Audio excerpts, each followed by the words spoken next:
Hello students, मेरा स्वास्थ्य आपके अपने यूट्यूब चैनल फिजिक्स स्वास्थ्य में एक बार फिर स्वागत करता हूँ। तो आज से हम आपके लिए क्लास 11th की फिजिक्स को लेके आए हैं। जैसा कि देखा जाए तो आप लोगों ने अभी क्लास 10th के एग्ज़ाम दिए होंगे। जब आपने 10th के एग्ज़ाम दिए तो आपने भरसक मेहनत की होगी।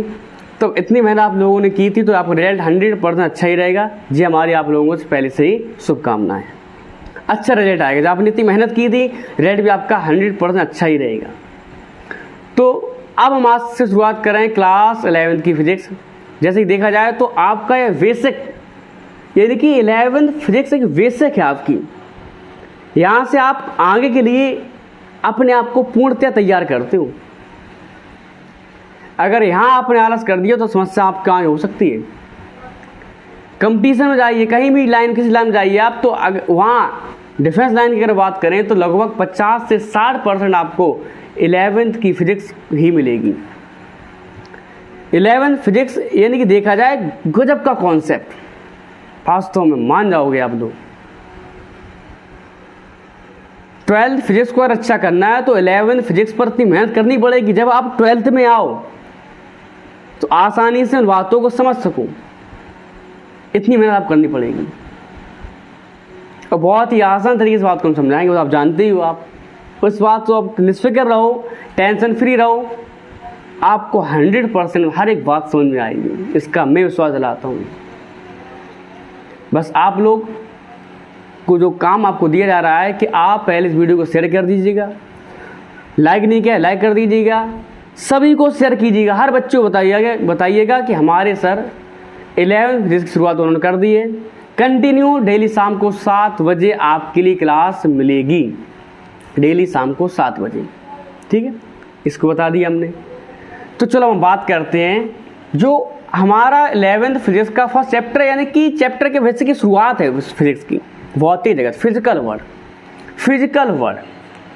तो अगर फिजिकल वर्ल्ड की बात करें कुछ ज़्यादा विशेष नहीं है, सीधे सी बात है कि प्रकृति का वह रूप जिसका द्रव्यमान परिभाषित होता है या द्रव्यमान वह जानने में आ जाता है, वही भौतिक जगत कहलाता है।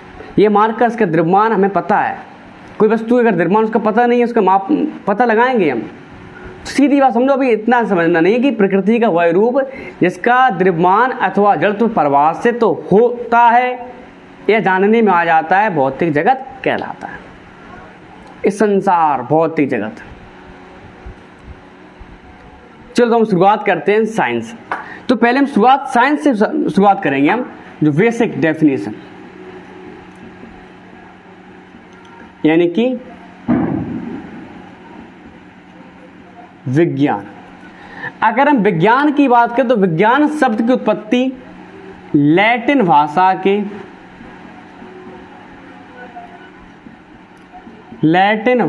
की साइंटिया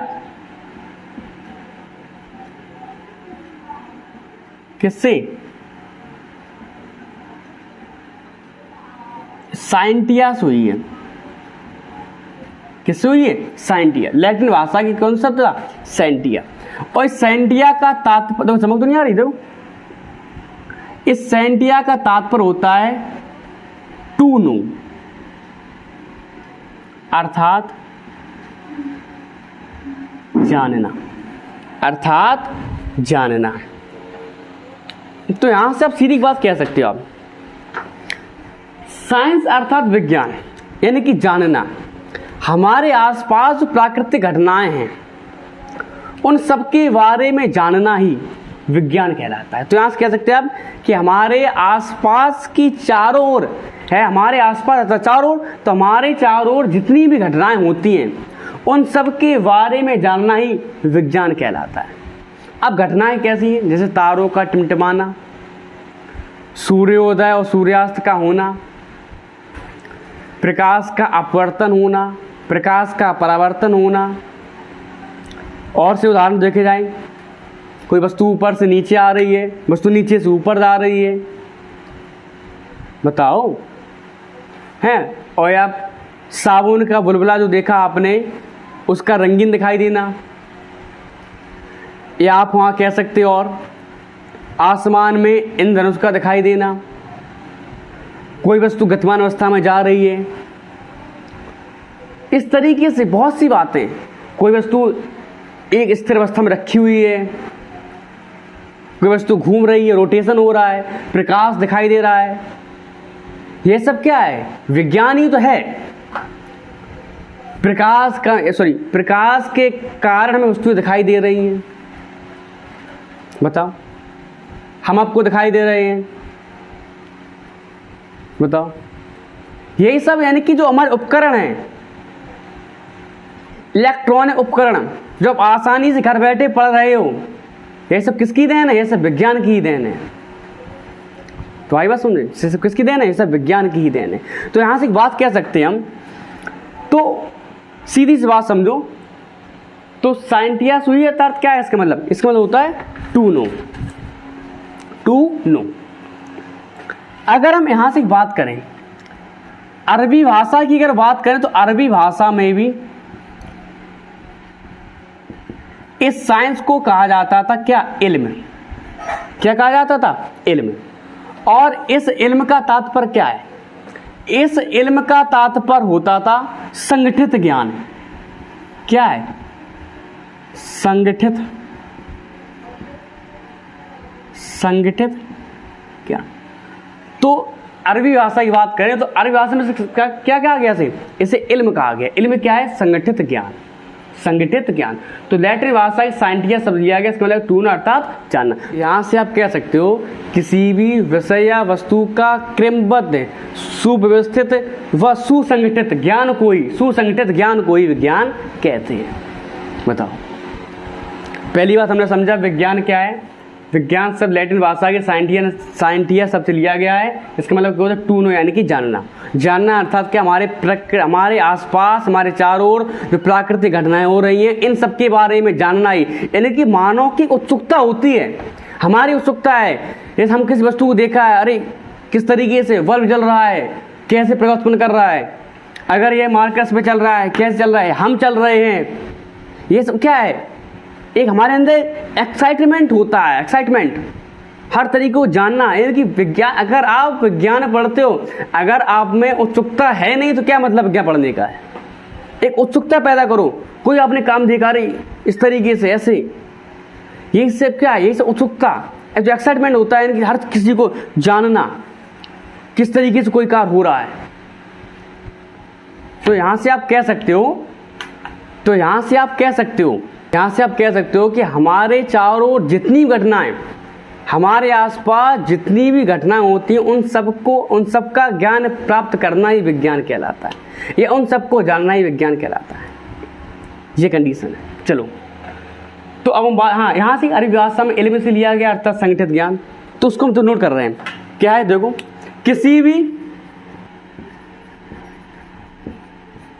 विज्ञान कहते हैं,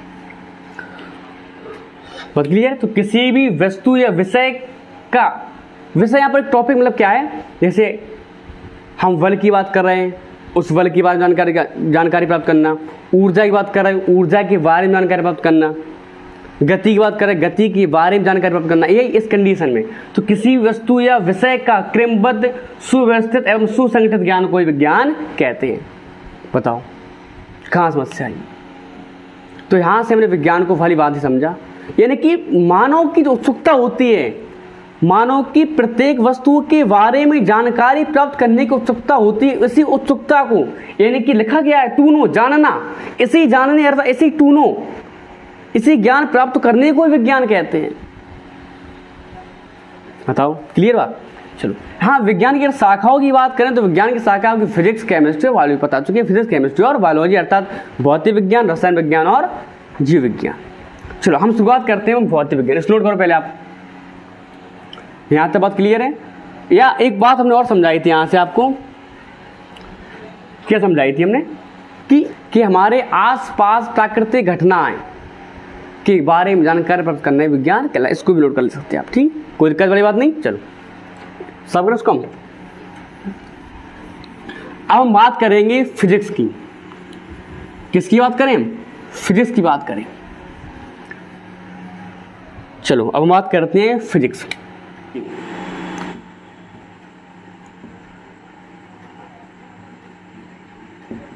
फिजिक्स यानी कि भौतिक विज्ञान। अगर हम भौतिक विज्ञान की बात करें, भौतिक विज्ञान शब्द की जो उत्पत्ति हुई है वह ग्रीक भाषा की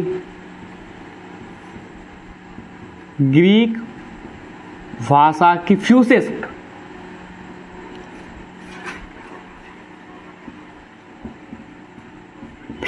शब्द से, तो PHUSIS, ग्रीक भाषा की फ्यूसिस शब्द से, तो फ्यूसिस से ही बना है क्या है, फिजिक्स बना हुआ है। इस फ्यूसिस शब्द से क्या बना है, फिजिक्स। और इस फ्यूसिस का तात्पर्य होता है प्रकृति, अर्थात नेचर। क्या है, प्रकृति। तो यहां से आप कह सकते हो वही कंडीशन कि प्रकृति एवं प्रकृति में होने वाली घटनाओं का अध्ययन करना ही भौतिक विज्ञान कहलाता है। वही विज्ञान से निकल के आई बात। प्रकृति होता क्या था कि प्राचीन समय में संस्कृत भाषा में इस भौतिक विज्ञान को प्रकृति कहा जाता था। बहुत क्यों कहते थे कि हम संस्कृत यानी कि पुराने जो लोग थे वो संस्कृत भाषा में प्रकृति कहते थे इस विज्ञान को, भौतिक विज्ञान को। तो प्रकृति ही शब्द क्या है, प्रकृति ही भौतिक विज्ञान है। प्रकृति शब्द क्या है, भौतिक विज्ञान है। तो प्रकृति एवं प्रकृति में होने वाली घटनाओं के अध्ययन को भौतिक विज्ञान कहते हैं। या एक और प्रभाव समझाएंगे, लेकिन वहां वो गजब का कॉन्सेप्ट रहेगा। यहां इस बात को नोट कर लो पहले, क्या है कि प्रकृति भौतिक विज्ञान कहलाता। तो बात क्लियर है। शुरुआत भौतिक विज्ञान ग्रीक भाषा की फ्यूसिस शब्द से उत्पत्ति हुई। इसका तात्पर्य क्या, प्रकृति अर्थात संस्कृत पुराने समय में देखा जाए तो संस्कृत वैदिक उस समय में क्या था कि संस्कृत में क्या उसे प्रकृति को यानी कि भौतिक विज्ञान कहते क्या था, हम प्रकृति कहते थे। क्या कहते थे, हम प्रकृति कहते थे। तो संस्कृत में प्राकृतिक शब्द भौतिक के रूप में प्रयोग किया जाता। ठीक है। अब यहां से इसकी दूसरी परिभाषा की बात करें हम, जो बहुत इंपॉर्टेंट परिभाषा है कि विज्ञान की वह शाखा, समझा दे रहे सुंदरान सिंह, कि विज्ञान की वह शाखा जिसके अंतर्गत द्रव्य ऊर्जा के विभिन्न स्वरूपों एवं उनके बीच होने वाली अन्योन्य क्रियाओं का अध्ययन किया जाता है, भौतिक विज्ञान कहलाता है। एक बार सुनो, विज्ञान की वह शाखा जिसके अंतर्गत द्रव्य ऊर्जा के विभिन्न स्वरूपों एवं उनके बीच होने वाली अन्योन्य क्रियाओं का अध्ययन किया जाता है, भौतिक विज्ञान कहलाता है। जी यहां से अब समझो, यहां से हमने कहा द्रव्य क्या है, अर्थात मैटर यानी कि जो जिसका द्रव्यमान होता हो, जिसका क्या हो, जिसका द्रव्यमान हो और जो स्थान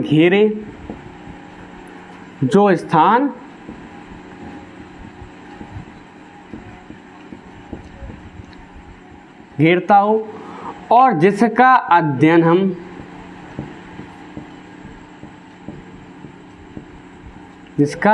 हम अपनी ज्ञानेंद्रियों द्वारा, अर्थात देखकर सुनकर, ठीक है, और छूकर, जिसका अध्ययन हम अपनी ज्ञानेंद्रियों द्वारा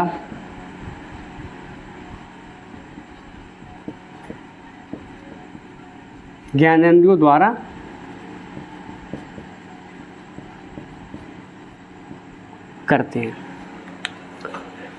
ठीक है, देखकर, सुनकर, महसूस करके फीलिंग जो होती है, ये सब घटनाएं क्या है, द्रव्य।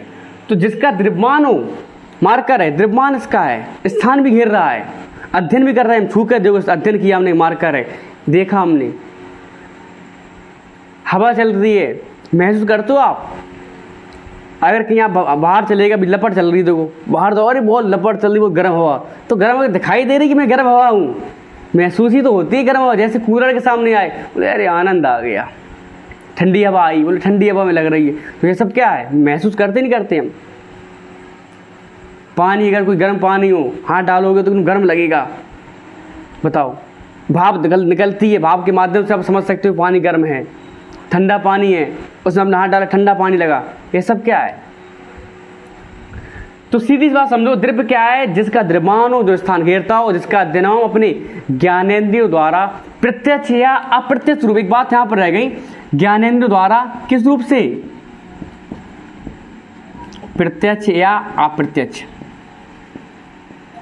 प्रत्यक्ष या अप्रत्यक्ष। प्रत्यक्ष में तो हमें दिखाई देती है, मार्कर दिखाई दे, लेकिन आपको हवाएं दिखाई देती है। ये सब क्या हमारे अप्रत्यक्ष है।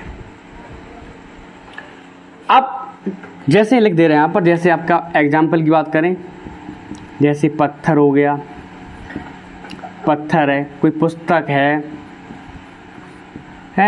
और पानी है, पानी हो गया, पुस्तक हो गई, पत्थर, और हवा अर्थात वायु, अणु, परमाणु अर्थात इलेक्ट्रॉन, प्रोटॉन आदि, ये सब क्या है आपकी? यही सब आपके क्या है? द्रव्य। अर्थात द्रव्य क्या है? अगर भौतिकी के आधार पर द्रव्य को परिभाषित करें तो पहला आपका द्रव्य या ठोस, द्रव्य, ठोस, द्रव्य और गैस। भौतिकी के आधार पर द्रव्य के प्रकार होते हैं ठोस, द्रव्य और गैस। रासायनिक आधार पर आपके होते हैं कौन कौन से? तत्व, यौगिक और मिश्रण। तो यहां से बात की हमने द्रव्य। तो पहली बात सुना से वैज्ञानिक व्यवस्था, इसके अंतर्गत द्रव्य कोमा ऊर्जा। चलो ऊर्जा यहां दिखाई दे रहा है, चलो ऊर्जा की बात कर ले रहे हैं। अब ऊर्जा क्या है? अर्थात एनर्जी।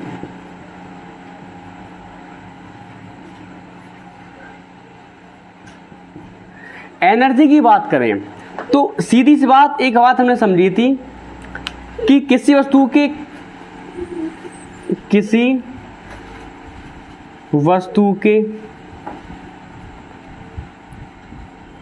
कार्य करने की क्षमता को ऊर्जा कहते हैं।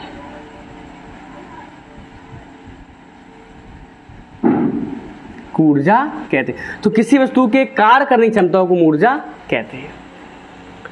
अब ऊर्जा के भी स्वरूप होते हैं, जैसे आपके पास यांत्रिक ऊर्जा है, प्रकाश ऊर्जा, रासायनिक ऊर्जा,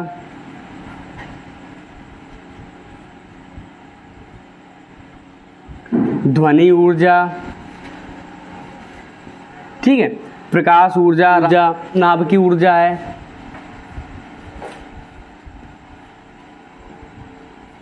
दिखाई दे रहा, देखो पूरी दान आ नहीं रही।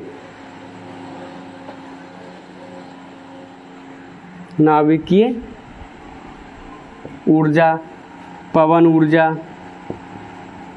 लाइनिंग आ रही है आदि, यह सब क्या है? यह सब ऊर्जा के स्वरूप है। देखा जाए तो ऊर्जा इस समस्त ब्रह्मांड में विद्यमान है, यानी कि ब्रह्मांड में सब जगह ऊर्जा है। बिना ऊर्जा के कोई कार्य संभव नहीं है। दूसरी बात समझ जाए कि ऊर्जा ना तो स्थान घेरती है और ना इसका द्रव्यमान होता है। ये भी देखा बोले कभी जैसे खाना नहीं खाओ आप, कोई क्षमता नहीं रहती हमारे अंदर काम करने की, बोले अरे आज एनर्जी नहीं, ऊर्जा नहीं है। और जब खाना खा लेते हो तो ऊर्जा उत्पन्न हो जाती है, अरे अब तो वो क्षमता है। तो ऐसा तो होता नहीं कि जब ऊर्जा समाप्त हो गई आप 50 ग्राम के हो गए, क्यों? और जब आपने खाना खाया तो 50 किलो के हो गए, ऐसा तो है नहीं। ऊर्जा ना स्थान घेरती है और ना इसका द्रव्यमान होता है। बताओ, कुछ प्रैक्टिस समझो तुम। तो सीधी सी बात समझो, जो कार्य कर रहे हैं हम, उस क्षमता जो एफिशिएंसी होती है उसको हम कहते हैं क्या? उसको हम कहते हैं कि उसको ऊर्जा कहते हैं। इसके ऊर्जा के स्वरूप है यांत्रिक ऊर्जा, प्रकाश ऊर्जा, रासायनिक ऊर्जा, ध्वनि ऊर्जा, दाब की ऊर्जा, पवन ऊर्जा, गति ऊर्जा, स्थिर ऊर्जा, बहुत सी ऊर्जाएं, सब क्या ऊर्जा के स्वरूप हैं। तो आप सीधी सी लाइन में कह सकते हो the capacity of doing work the capacity of doing work is called energy, अर्थात कार्य करने की क्षमता को ऊर्जा कहते हैं। बताओ, ऊर्जा समस्त ब्रह्मांड, इस समस्त ब्रह्मांड में विद्यमान है, ना इसका द्रव्यमान है, ना ये स्थान घेरती है। इस संसार के प्रत्येक कोने में ऊर्जा है, सब जगह ऊर्जा है। बताओ कहाँ ऊर्जा नहीं है? हम बोल रहे हैं, ध्वनि ऊर्जा निकल रही है, आवाज सुन रहे हो आप लोग, प्रकाश उत्पन्न हो रहा है, प्रकाश ऊर्जा है। हम अपना काम कर रहे हैं, पेशी ऊर्जा है। कौन सी ऊर्जा है? हाँ, इसमें लिख लो, पेशीय ऊर्जा। यानी बोर्ड पे लिख रहे हैं जब पेशी ऊर्जा, इसे बोलते हैं पेशी ऊर्जा, रासायनिक ऊर्जा, ध्वनि ऊर्जा, नाभिकीय ऊर्जा, बहुत सी ऊर्जाएं रूप हैं। तो इसी प्रकार से देखा जाए, इसको नोट कर लिया, नोट करो पहले आप, देखा जाए यहां से ध्यान से। वैज्ञानिक आइंस्टीन के अनुसार, वैज्ञानिक आइंस्टीन के अनुसार क्या है कि ऊर्जा को द्रव्य में तथा द्रव्य को ऊर्जा में बदला जा सकता है। एक फॉर्मूला बताया उन्होंने कि यदि द्रव्य का द्रव्यमान कितना हो, स्मॉल m हो, वह द्रव्यमान प्रकाश कितनी हो, c हो। तो उनका फॉर्मूला क्या था? E = mc²। यही क्या है? यही द्रव्यमान ऊर्जा समीकरण, यही क्या है? यही द्रव्यमान ऊर्जा समीकरण था। E = mc²। जहाँ E क्या है? E क्या है? ऊर्जा है, एनर्जी है। M क्या है? मास, द्रव्यमान द्रव्य का। C क्या है? द्रव्यमान प्रकाश की चाल। इसका जो मान होता है 3 × 10⁸। जो चमक तो नहीं आ रही? मीटर प्रति सेकेंड जिसका मान होता है। तो आइंस्टीन ने समझा इस बात को कि ऊर्जा को द्रव्य में तो द्रव्य को ऊर्जा में बदला जा सकता है। एक फॉर्मूला बताया था उन्होंने, E = mc²। तो सीधी सी बात समझी हमने। यहाँ से शुरुआत किया था साइंस से, साइंस शब्द को समझा वहाँ से हमने, जो आपको साइंटियस लिया गया था। दूसरी बात हम समझी वहाँ से फिजिक्स की, भौतिक विज्ञान, जो आपके ग्रीक शब्द के किससे, फ्यूसिस लिया गया था। फ्यूसिस, इसका अर्थ क्या था? प्रकृति।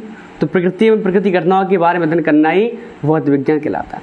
एक और परिभाषा से हमने कॉन्सेप्ट को समझा कि विज्ञान की शाखा जिसके अंतर्गत द्रव्य ऊर्जा के विभिन्न स्वरूपों एवं उनके बीच होने वाली अन्य क्रियाओं के बारे में बात करेंगे हम, यानी कि रूपांतरण की बात करेंगे हम, आगे बात करेंगे हम, एवं उनके बीच होने वाली अन्य क्रियाओं का अध्ययन किया जाता है, भौतिक विज्ञान कहलाता है। चलो अब कुछ इंपॉर्टेंट बात है उसको समझते हैं। यहाँ से अगर बात करें भौतिक विज्ञान की प्रकार की बात करें तो समझाने से, एक आपके पास आपको पढ़ना पड़ेगा पहले क्लासिकल फिजिक्स, दूसरा आपके पास है मॉडर्न फिजिक्स। क्लासिकल और मॉडर्न फिजिक्स अर्थात चिर सम्मत भौतिकी और आधुनिक भौतिकी। इस भौतिकी की बात करें, यह कंडीशन आपकी सन 1900 के पूर्व की बात है, 1900 ईस्वी के पूर्व, और ये कंडीशन आपके 1900 के बाद की है, 1900 ईस्वी के बाद। तो क्लासिकल फिजिक्स और मॉडर्न फिजिक्स, क्लासिकल और मॉडर्न फिजिक्स। अब क्लासिकल की बात करें तो आपके पास मैकेनिक्स है, यांत्रिकी, प्रकाश की अर्थ ऑप्टिक्स, विद्युत चुंबकत्व यानी कि इलेक्ट्रोमैग्नेटिक्स, ऊष्मागतिकी यानी कि थर्मोडायनेमिक, ध्वनि यानी कि साउंड। मॉडर्न फिजिक्स की बात करें तो आपके पास परमाणु भौतिकी अर्थात एटॉमिक फिजिक्स, न्यूक्लियर फिजिक्स अर्थात नाभिकीय भौतिकी, क्वांटम फिजिक्स और आपकी अर्थात क्वांटम भौतिकी, स्थिर भौतिकी क्या है, इलेक्ट्रोस्टैटिक्स। इन सब के बारे में बात करें आधुनिक भौतिकी की। जो देखा जाए जो 1900 ईस्वी के पूर्व की, ज्यादातर इसका श्रेय आपको जाता है सर आइजैक न्यूटन को। सर आइजैक तो भौतिक विज्ञान के जन्मदाता हम कह सकते हैं सर आइजैक न्यूटन को। लेकिन जो मॉडर्न फिजिक्स की बात करें तो मॉडर्न फिजिक्स में आपके कौन से आए थे? आपके आए आइंस्टीन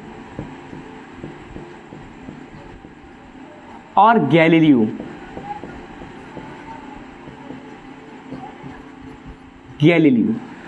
तो अगर हम भौतिक विज्ञान की बात करें तो there are 2 types of physics.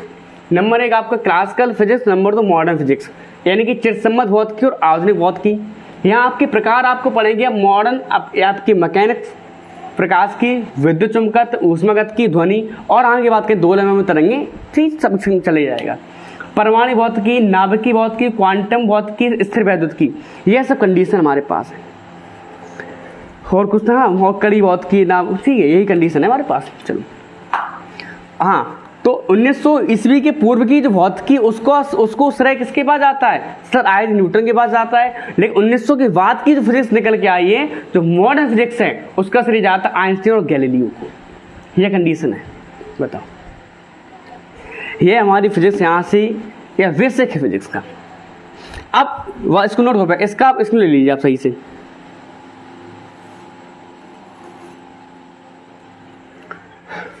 तो आप लोगों ने इसका स्क्रीन ले लिया होगा। यह कंडीशन है। प्रयास हमने अच्छा किया है कि आपको हर एक बात समझाने का, अपनी तरफ से 100% दिया हमने, जितनी मैंने मेहनत की थी इस टॉपिक पे हमने। वैसे मेहनत तुम करते ही रहते हैं। चलो यहाँ से मॉडर्न फिजिक्स आपका हो ही गया 1900 की पूर्व। हाँ ठीक है, चलो साफ करें से हम। चलो हाँ, ये सब टॉपिक के बारे में आपको समझाएंगे। प्रकाश की क्या है, चुंबकत्व के बारे में घटना, उसमें बारे में अध्ययन करना, उसमें गति क्या है, ध्वनि के बारे में अध्ययन करना, परमाणु बात, ये सब बात आपको आगे पढ़ाते जाएंगे आपको। ये हम अलग से वीडियो लेके आएंगे, इनका टॉपिक बाय टॉपिक हर एक बात को क्लियर करते रहेंगे हम। चलो अब यहाँ की बात समझो। अब जो प्रकृति के मूलभूत बल हैं,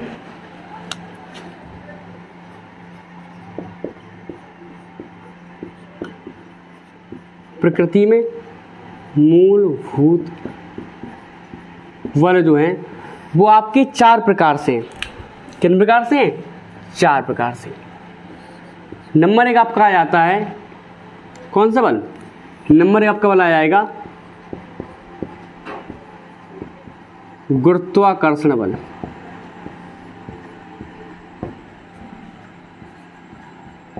गुरुत्वाकर्षण बल साइड डाल इसमें हम।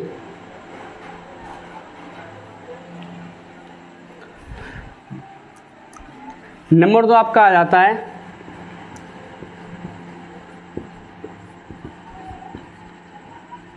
विद्युत चुंबकीय।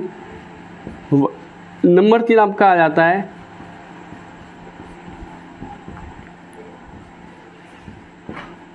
प्रबल नाभिकीय बल। नंबर 4 आपका आ जाता है दुर्बल नाभिकीय बल। तो इस तरीके से हमारे प्रकृति में मूलभूत बल हैं कौन कौन से? गुरुत्वाकर्षण बल, विद्युत चुंबकीय बल, प्रबल नाभिकीय बल और दुर्बल नाभिकीय बल। इसमें से अगर हम बात करें सबसे स्ट्रॉन्गेस्ट होता है इसकी परास। देखो पहले आप कि ये कितनी रेंज तक लगता है। अगर हम प्रबल नाभिकीय इसकी बात करें, गुरुत्वाकर्षण होता है कि ब्रह्मांड में इसका हम एक अलग से वीडियो लेके आएंगे, वहाँ ये सब सेपरेट समझा देंगे, अभी समझा दे रहे जो क्या है। गुरुत्वाकर्षण बल ब्रह्मांड में किन्हीं 2 पिंडों के द्रव्यमानों के मध्य लगने वाला आकर्षण या प्रतिकर्षण बल, उन दोनों पिंडों के द्रव्यमानों के गुणनफल के समानुपाती एवं उनके बीच की दूरी के वर्ग के अनुपाती होता है। इस संसार में जो 2 वस्तुएं हैं, प्रत्येक वस्तु एक दूसरे पर आरोपित करते कहते हैं कि हम गुरुत्वाकर्षण बल। अब इसकी जो परास होती है वो होती है अनंत, बहुत दूरी तक लग सकता है। विद्युत चुंबकीय बल तो किन्हीं 2 आवेशों के मध्य, ये लगता कहाँ? ये लगता है आवेशों। इसकी भी परास होती कहाँ तक होती है? अनंत तक। तो किन्हीं 2, अभी कंडीशन है, किन्हीं 2 आवेशों के मध्य लगने वाला आकर्षण या प्रतिकर्षण, यहाँ केवल किसका है? गुरुत्वाकर्षण बल सदैव आकर्षण का होता है, जबकि विद्युत चुंबकीय बल आकर्षण का भी होगा और प्रतिकर्षण का भी होगा। यह डिपेंड करता है आवेश के प्रकृति पर कि दोनों पॉजिटिव है दोनों नेगेटिव है। तो किन्हीं 2 स्थिर बिंदु आवेशों के मध्य लगने वाला आकर्षण या प्रतिकर्षण बल उन दोनों आवेशों के परमाणु के गुणनफल के समानुपाती एवं उनके बीच की दूरी के वर्ग के व्युत्क्रमानुपाती होता है। समझा लीजिए इस बात को। तीसरा आपका आता है प्रबल नाभिकीय बल। यह केवल नाभिक के अंदर ही लगता है, लोग इसकी परास होती है 10⁻⁻15 मीटर। दूसरा आपका दुर्बल नाभिकीय बल, यह जो अल्फा प्रक्रिया यानी कि क्या कह सकते हैं आप, रेडियोएक्टिव क्षय होता है। अब जब आप सेकंड की फिजिक्स सेकंड बात करेंगे, हम 12th पढ़ोगे आप, वहाँ पढ़ना आप लोग। यह लगता है मूल कणों के मध्य लगता है बल, न्यूट्रॉनों, प्रोटॉन, इन सब के मध्य लगता है। इसकी जो परास होती है इसकी 16 मीटर। तो ये कंडीशन है कि रेडियो एक्टिव नाभिकों का बीटा क्षय होता है, इन सब के आप पढ़ते हैं हम ध्रुव नाभिकीय बल। तो सबसे स्ट्रॉन्गेस्ट अगर बल की बात करें, सबसे अब तो बहुत कम रेंज में लग रहा है, नंबर 1 पे आपका जी है सबसे स्ट्रॉन्गेस्ट। उसके बाद देखा जाए नंबर 2 पे आपका जी है स्ट्रॉन्गेस्ट की बात करें। तीसरा आपका ध्रुव नाभिकीय बल, चौथा आपका होता है गुरुत्वाकर्षण। इस तरीके से आप कह सकते हो सबसे स्ट्रॉन्गेस्ट जो बल होता है वो ध्रुव नाभिकीय बल होता है, जो केवल नाभिक के अंदर ही लगता है, प्रोटॉन न्यूट्रॉनों के मध्य। लिख दीजिए इस बात को, लगता किनके बीच है, किन्हीं दो द्रव्यमानों के मध्य, द्रव्यमानों के मध्य। ये लगता है आवेशों के मध्य,